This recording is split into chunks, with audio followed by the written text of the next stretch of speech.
경제 전문가의 원포인트 레슨. 꼭 알아야 할 정보와 이슈를 알기 쉽게 풀어드립니다. 대한민국 경제 고수와 함께 투자의 맥을 짚는 KBS 일라디오 경제쇼.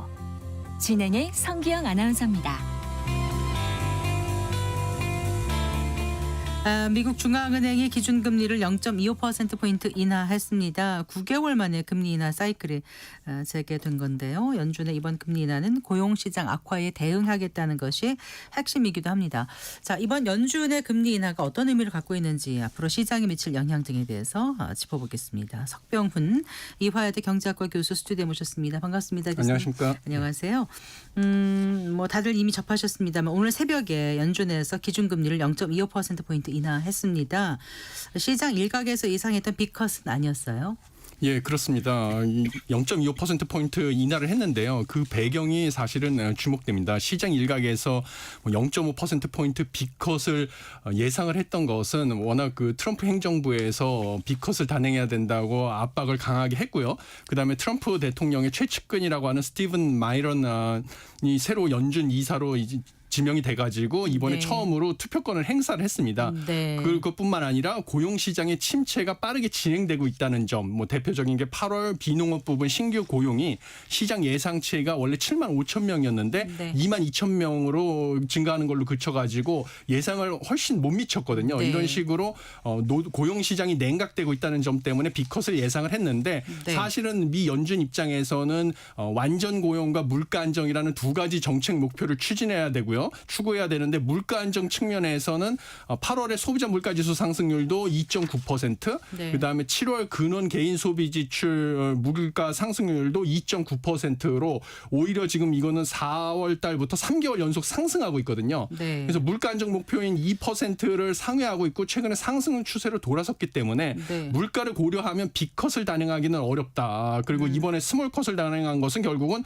고용 시장이 냉각되고 있는 것과 물가 안정을 동시에 추구하려고 하는 그런 선택, 신중한 선택이었다 이렇게 보고 있습니다. 네, 아까 이중 책무가 이제 완전 고용하고 예. 물가 안정이라고 하셨는데 예. 완전 고용까지는 가능한가요? 최대고요? 그러니까 이제 완전 고용은 이제 말로는 맥시멈 인플로이먼트라고 하는데요. 보통 몇 실제로 퍼센트를 이제 말하죠? 보면 구체적으로 완전 고용 수준은 경기 상황이나 제도에 따라서 바뀌기 때문에 우리가 특정은 못하지만 연준에서 공개하는 점도표에 보면 장기 실업률을 갖다가 전망을 하고 있습니다. 그래서 네. 보면 장기 실업률 전망 같은 경우는 4.2%로 전망을 하고 있거든요. 네. 그런데 지금 현재 실업률 올해 연준이 이번에 공개된 점도표에서 4.5%가 될 것이라고 전망을 하니까 실업률이 4.2%까지 낮춰줘야만 그래도 어느 정도 연준의 완전 고용 목표에 근접했다 이렇게 우리가 볼 수는 있는 것이죠. 네, 그래요. 그러니까 빅컷은 0.5%고 스몰컷은 0.25%고 베이비컷은 0.1%고 아니요, 0.25%가 그냥 스몰컷 컷이고 또는 베이비컷 그렇게 이렇게 하는 얘기하나요? 거죠. 어떤 예. 데선 또 베이비컷은 그전엔 베이비컷이라고 많이 하다 갑자기 스몰컷을 요즘 표현을 그냥, 바꿔서 이런 얘기를 하길래요. 표현을 바꿨습니다. 네, 그렇군요. 그래도 이제 5번 연속 이제 동결 행진을 이어오다가 이번에 이제 트럼프 행정부 들어서 첫 금리 인하인 거죠. 예, 교수님. 그렇습니다. 예. 네. 어떻게 좀 통화 정책의 방향이 이제부터 바뀌었다고 볼 수 있겠죠? 예, 지금 보면 그렇게 예측이 됩니다. 왜냐하면 네. 일단은 이번에 공개된 그 FOMC 커미티의 멤버들의 그 점도표죠. 자신들이 예상하는 실업률이라든지 그다음에 물가 상승률, 그다음에 정책금리 이런 것들을 갖다가 점으로 표시를 한 거, 네, 그것들이 네. 공개가 됩니다. 네. 그래서 그것의 중간값을 가지고 우리가 예측을 하게 돼 있는데 그런 것을 보면 중간값이 올해 두 번 더 정책금리를 0.25%포인트씩 인하한다고 했을 때 네. 두 번 더 인하한다라고 나와 있는 거를 보면 이제는 좀 완화를 하는 걸로 본격적으로 가고 있다라는 것을 우리가 시사한다고 볼 수는 있는데요. 그러니까 점도표상 기준금리 중간값을 중간값이요. 예. 중간값이 그럼 지난번은 얼마였는데 이번에 그렇게 나온 거죠? 그 지난번에는 올해 안에 이제 두 번만 인하할 것이다라고 중간값이 표시가 돼 있었는데 예. 이번에 한 번 더 인하했는데 두 번 더 인하한다고 하는 것은 세 번 번을 인하한다고 중간값이 바뀐 거거든요. 예. 그러니까 원래 전망했던 것보다 올해 금리 인하 횟수가 한 번 더 늘어난 겁니다.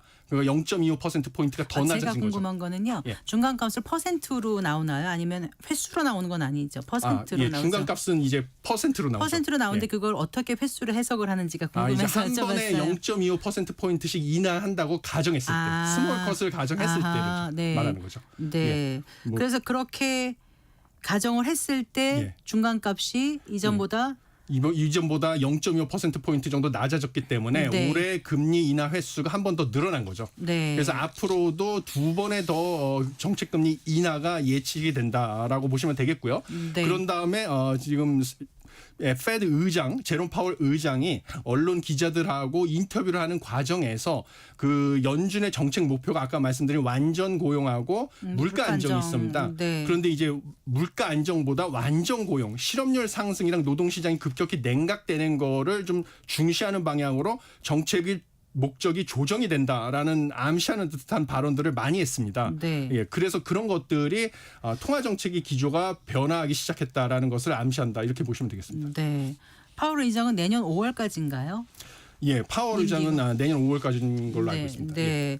그런데 이제 그 아까 마이런 이사 잠깐 말씀하셨지 않습니까? 스티븐 마이런 같은 경우는 이제 트럼프 대통령이 이번에 임명한 거잖아요. 예. 가까스로 이제 통과해가지고 연준 예, 예. 이사에 올랐고 첫 투표를 행사했는데 예. 이번에 좀 다르게 행사를 했다면서요. 예, 네. 그렇습니다. 이번에 혼자 소수 의견을 낸 것이죠. 소수 그래서 의견으로 비컷을 한 예, 거예요. 0.5%포인트 인하를 주장을 했는데 네. 이 제롬 파월 의장이 기자들과의 질문 답변 시간에 이 네. 0.5%포인트를 주장을 했으나 이것이 뭐 다수 여러 명의 지지를 받는 의견은 아니었다라고 얘기를 했습니다. 네. 그런데 뭐 지표상으로 봤을 때는 이제 대다수의 연준 위원들이 0.25%포인트를 지지를 한 것으로 봐서는 네. 미국의 지금 경제 상황, 경기 상황, 그다음에 물가 상황을 봤을 때 사실 비컷이라는 주장은 뭐 트럼프 대통령의 의중을 반영을 한 것이 아니냐 이렇게 네. 생각을 할 수밖에 없고요. 네. 그러면 이것은 더군다나 또 이 스티븐 마이런 이사 같은 경우는 현직 백악관 경제자문위원회 위원장직을 그냥 맞아요, 사임하지 맞아요. 않았습니다. 네. 그것이 휴직을 한 상태에서 연준 이사직을 수행하고 있거든요. 트럼프 경제 정책을 밀착 지원한 인물이지 않습니까? 예, 그렇습니다. 네. 그러면 이것은 결국은 연준의 정치적 독립성을 흔들 수 있는 것이기 때문에 사실 이 스티븐 마이런 신임 연준 이사의 앞으로의 행보, 네. 그다음에 트럼프 행정부 1기 때 임명한 이사진이 두 명이 있습니다. 네. 그래서 미셸 바우먼하고 크리스토퍼 월러 해서 예. 이렇게 세 명이 아무래도 좀 트럼프 행정부의 영향을 받을 수 있다 이렇게 보고 있는데 근데 이번에 크리스토퍼 월러하고 예. 또 뭐죠? 미셸 바우먼은 둘다 0.25%포인트 인하를 그냥 한 찬성을 거예요. 했죠. 네. 예. 그래서 미셸 바우먼 같은 경우도 비컷을 찬성하지 않겠냐 이런 전망도 그러니까요. 있었는데요. 네. 0.25%포인트를 동일했기 때문에 그런 네. 측면에서 봤을 때도 스티븐 마이런 이사 같은 경우는 더 좀 트럼프 대통령 쪽의 의견을 많이 받아들이는 것으로 보여집니다. 네. 예, 그래서 이것은 사실 향후 연준의 정치적 독립성 측면에서는 좀 계속 문제가 될 수 있는 부분이다 이렇게 보고 있습니다. 네. 그 점도표를 보면 연준 내에서 경제 전망과 금리 예상이 엇갈렸던 거예요, 아니에요? 교수님 잘 모르겠어서요. 예, 맞습니다. 그 경제 점도표를 본 다음에 네. 그래가지고 미국의 증시라든지 네. 그다음에 원달러 환율, 그다음에 달러 지수 이런 네. 것들의 추이가 바뀌었거든요. 예, 예. 그래서 점도표를 보면 사실은 이 실업률이랑 그다음에 GDP 전망 이런 것들은 기존의 6월 달에 전망보다 중간값 기준으로 봤을 때 네. GDP는 올해도 1.4에서 1.6으로 올라가고요. 1.6%로 GDP 성장률은 예. 내년에도 1.6에서 1.8. 그다음에 2027년 후년에도 1.8에서 1.9% 성장률로 상향 조정을 했습니다. 경제 성장률은. 네. 그다음에 실업률 역시 예상치를 떨어뜨렸어요. 그래서 원래는 지난 3개월 전에는 4.5% 내년에 실업률이 네. 될 것이라고 했는데 그걸 4.4%로 낮추고 네. 2027년에는 4.3%로 그것도 기존의 3개월 전보다 0.1%포인트 낮췄거든요. 네. 그럼 이것만 놓고 보면 노동시장도 좋고 경기도 3개월 전보다 좋아질 거라고 전망을 하니까 네. 그러면 정책금리를 낮출 필요가 없지 않습니까? 경기가 좋은데.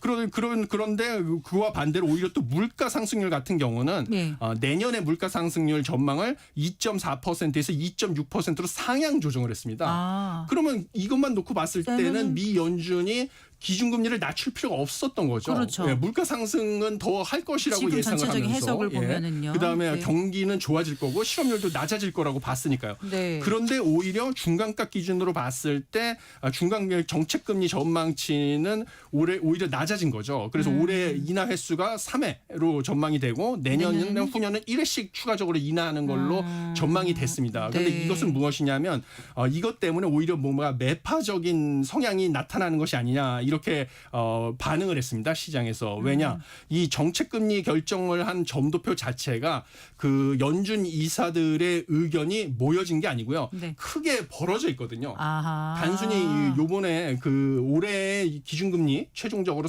중간가 기준으로는 0.25%포인트씩 2번 더 인하한다고 하는데 네. 그것도 점도표상으로 놓고 보면 멘트가 좀 벌어져 있는 10대 9, 10대 9로 상당히 박빙입니다. 19명이 자신의 의견을 표시했는데 전체 19명인데 실제로 투표권은 12명이라고 하던데요. 맞습니다. 네. 거기서 오는 불확실성이 또 있는 거죠.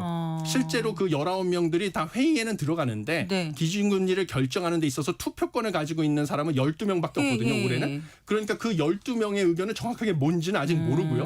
19명의 의견만 놓고 봤을 때는 올해의 정책금리 수준도 10대 9로 팽팽해가지고 예. 2번 인하할지 3번 인하할지도 불확실성이 그러니까 추가로 2번 더 할지 한 번만 더 할지도 불확실성이 아직 존재하는 상황입니다. 네. 그래서 이런 거를 봤을 때는 경기는 좋아질 것으로 보이고 물가는 관세 영향으로 더 상승할 것으로 보이기 때문에 그 정책금리 인하의 속도에 대해서 상당히 불확실성이 존재하고 있다. 이걸 보고 매파적으로 받아들여 가지고 그 이번에 시장에서도 처음에 기준금리 인하 결정문이 발표된 직후에는 네. 이제 미국의 주가도 뉴욕 증시 주가도 상승을 했고 맞아요. 그다음에 달러의 가치도 약세로 전환을 했습니다. 그러다가 예, 그리고 국채 금리도 하락했다가 네. 이 점도표랑 네. 그다음에 제롬 파월 의장이 인터뷰 과정에서 요번에 정책 금리를 낮춘 것은 사실은 뭔가 실업률이 급증할 수도 있는 것을 막기 위한 예방적 조치였다라는 발언을 함으로써 네. 앞으로 빠른 속도로 인하하지 않을 수 있다는 걸 시사하니까 이게 다 거꾸로 뒤바뀌었습니다. 그래서 달러도 다시 강세로 전환하고 네. 그다음에 뉴욕 증시도 이제 보합세로 바뀌고 네. 국채 금리도 다시 상승을 하는 미국 네. 증시 이런 일이 생긴 것이죠. 그래서 미증시가 혼조세를 보였다는 예. 그런 얘기가 나오는 거군요. 네.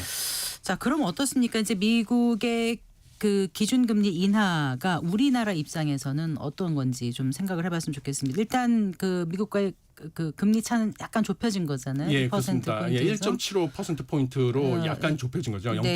0.5%포인트가 네. 좁혀졌습니다.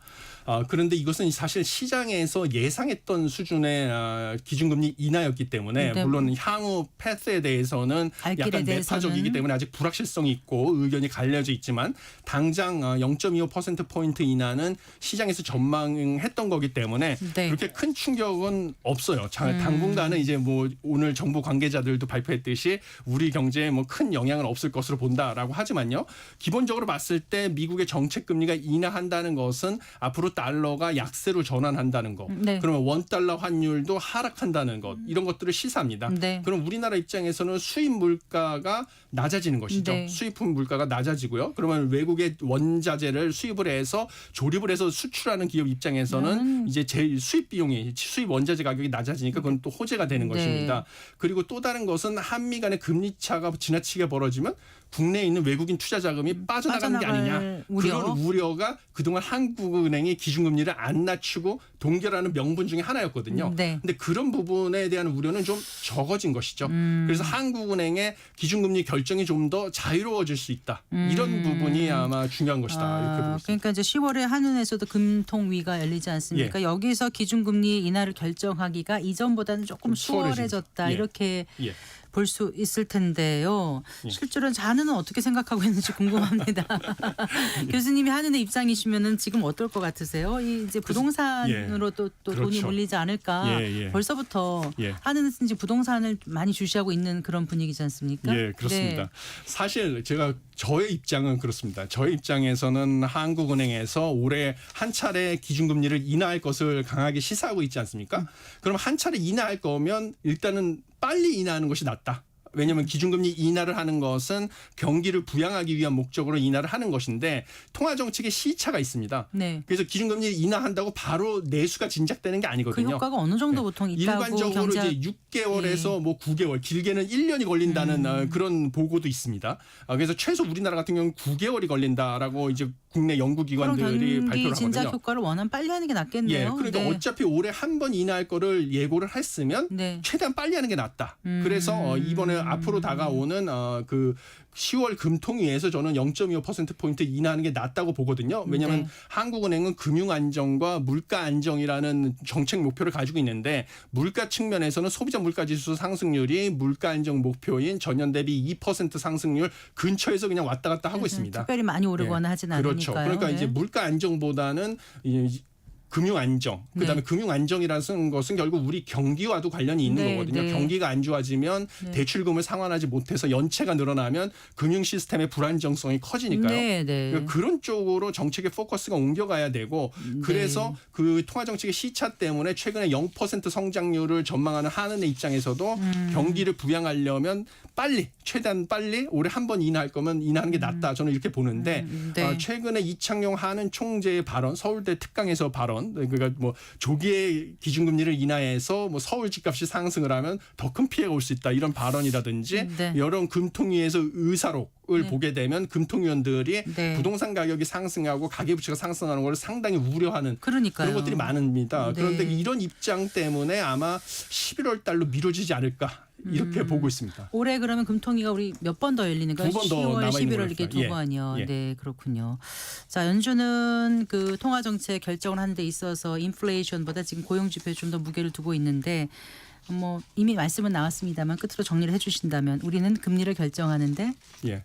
뭘 가장 포커스를 둬야 될지. 예, 지금 현 시점에서는 물가는 2%대 상승률로 안정이 됐고요. 그 다음에 경기 침체 우려가 심각합니다. 왜냐하면 0% 성장률을 전망하고 있죠. 한은조차도 0.9%. 예. 그렇기 때문에 경기 침체에 대응하기 위해서는 기준금리를 최대한 빨리 인하하는 게 낫다고 보고요. 한은에서 우려하는 부동산 가격 같은 경우는 지금 부동산 가격이 전반적으로 상승하는 건 아니고요. 일부. 수도권하고 서울만 상승하지 지방은 하락하고 있는 양극화가 문제거든요. 네. 이런 상황에서 서울과 수도권의 집값을 잡겠다고 기준금리를 동결을 하는 것은 기준금리라는 것은 서울 수도권 집값에만 영향을 미치는 게 아니라 모든 기업들의 투자 결정, 그다음에 모든 소비자들의 소비 저축 결정에 영향을 네, 미치는 네. 거라서 이것은 닭 잡는데 소 잡는 칼을 쓰는 것과 같다. 저는 이렇게 봅니다.